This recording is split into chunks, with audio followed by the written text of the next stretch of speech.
Hello students, today I will demonstrate the external features of the liver. Liver is the largest gland in the body. It is a mixed type of gland and it is the second largest organ, second to the skin. As you can see, it is located in the right hypochondrium, reaching up to the epigastrium, and the left lobe reaches up to the left hypochondrium region. It weighs about 1600 grams in males and 1300 grams in females. Liver consists of two lobes, the right that is the 5/6 part and the left that is 1/6 part. These two are separated by the interlobular notch, which is present on the most prominent border that is known as the inferior border.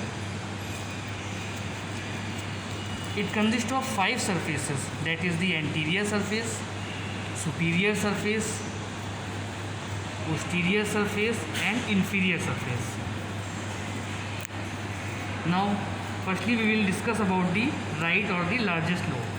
Right lobe consists of all the five surfaces: anterior, superior, posterior, inferior.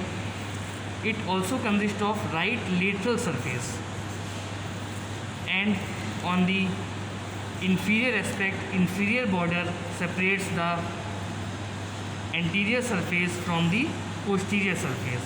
It has a cystic notch and an interlobar notch.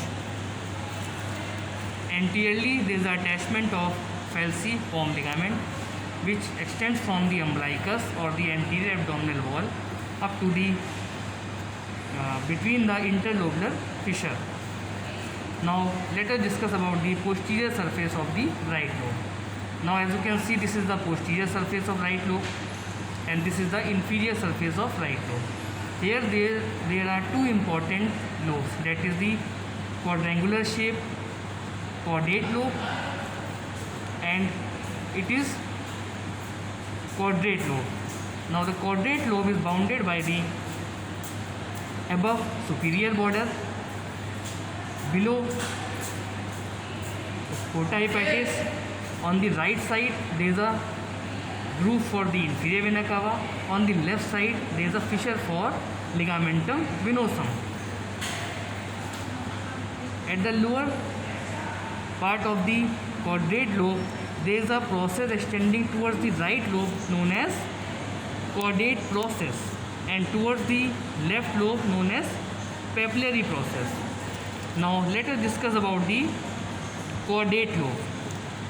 The caudate lobe has a anteriorly by the porta hepatis, posteriorly inferior border, towards the right side fossa for the gallbladder, towards the left side there is a fissure for ligamentum teres. So these two lobes are on the posterior and inferior surface of the right lobe. Now this is a porta hepatis. It is a transverse fissure about 5 cm which is between the caudate lobe and the quadrate lobe. I will like to show you the porta hepatis in this liver. It has the opening for inferior, opening for portal vein, hepatic artery and hepatic duct. The arrangement from behind forward is, that is most posteriorly there is a portal vein, then there is a hepatic artery and thus most anteriorly there is a hepatic duct. So this is a portal vein and this is a gallbladder in the gallbladder fossa. Left lobe. Left lobe is about 1/6 part of the total liver and it is flat laterally. If you see the posterior surface of the left lobe,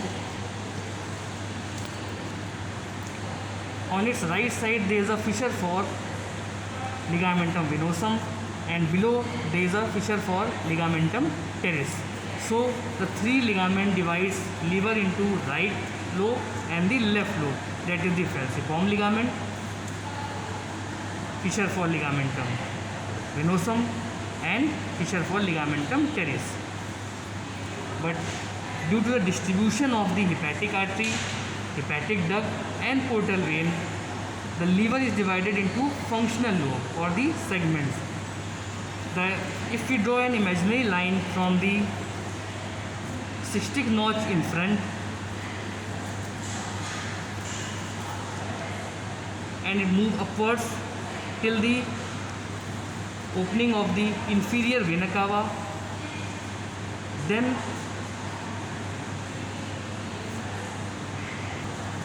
so functionally liver divided from the imaginary line passing from the cystic notch upwards up to the midpoint of the groove for inferior vena cava. From here it moves to the mid of the caudate lobe directed downwards and then mid of the gallbladder fossa. So in this way liver is divided into functionally right lobe and the left lobe. Further, right lobe is divided into anterior and posterior segment and left lobe is divided into medial and lateral segment.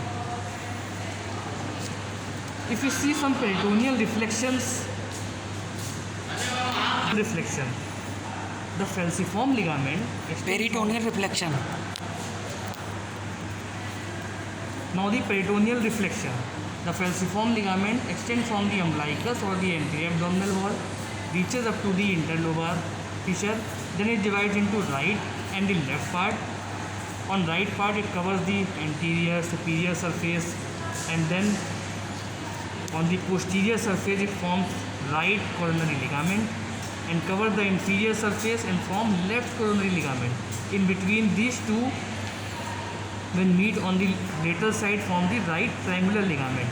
Similarly on the left side it covers anterior surface and on the superior it forms the left triangular ligament.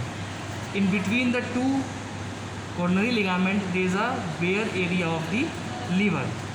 Other bare area of liver which is not covered by peritoneum are the groove for the inferior vena cava, fissure for the ligamentum venosum, gallbladder fossa and the lesser omentum surrounding the porta hepatis. So these are the bare area of the liver.